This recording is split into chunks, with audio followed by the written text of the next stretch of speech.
see you there. Welcome back to Quantitative Reasoning. Today we will be presenting our QR project. We are Nicole, Neil, Nagin, Nick, and Josh. And I am Manisha. We hope you enjoy our presentation. Alright, so the goals we think are correlated and the indicators we are working with are, first of all, good health, which is access to affordable medication and vaccination, shortened to AMV, and percentage of households with high, which is more than 25%, expenses on healthcare, which is HEH. For peace and justice, we're looking at percentage of children registered with authorities, PCR, and the percentage of female members of parliament, FMP.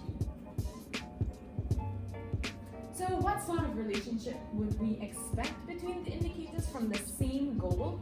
We think that those who do well for one indicator in one goal will do well for other indicators in the same goal.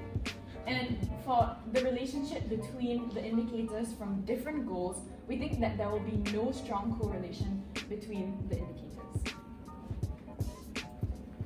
And so, here is a numerical summary of all indicators. As you can see, there's a lot of NAs for some of the data. And here is a visual representation of the data. Notice the top two graphs. This is very much skewed to the left, and children registered is very far skewed to the right. So what can we do about this? We take the natural log of these two graphs. This is slightly more normal, but that is still not very normal.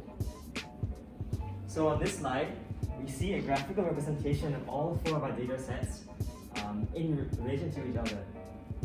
As a figure, it doesn't really tell us much, but we'll investigate the individual relationships later on. So here we have a scatter plots of indicators for our goal of good health. We are comparing the re-expressed data for households with large medical expenses on the y-axis and the percentage of households with access to affordable medication and vaccination on the x-axis. And here's the scatter plot for that. On this slide, we are comparing the indicators for our goal of peace and justice, where we will correlate the plot of the re-expressed percentages of children on the y-axis and the percentage of female members of parliament on the x-axis found in this scatter plot. Over here we have scatter plots which are depicting the relationship between variables from the different categories. So we have HEH and FMP, HEH and PCR, PCR and AMV, and AMV and FMP. So we fit a linear model to our scatter plots, and as you can see, a few of the plots don't meet the condition for linear regression. For example, this plot over here doesn't meet the plot thickening condition. In this plot we have a few outliers, and this plot is not straight. So a potential lurking variable in healthcare is that if the price of medications and treatments were to decrease, then the households who could afford the treatments would increase, and independent of other factors, which would then lead to HEH and AMV increasing.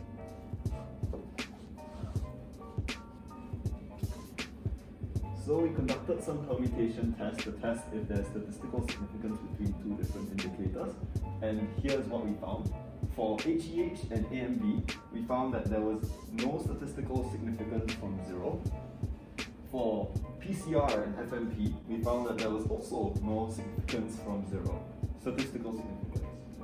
For HEH and PCR, there is also no statistical significance from 0. For PCR and AMV, there is also no statistical significance from 0. For AMV and FMP, there is also no statistical significance from 0. For HEH and FMP, there is also no statistical significance from 0. Alright, so now that we've investigated the different indicators that we chose, we are looking to find a new indicator to measure these goals. And for the peace and justice goal, what we picked was the landmines per square kilometer. And the reason why we picked this is because in order to find out how peaceful a country is, we need to find out how many weapons they're putting onto their land.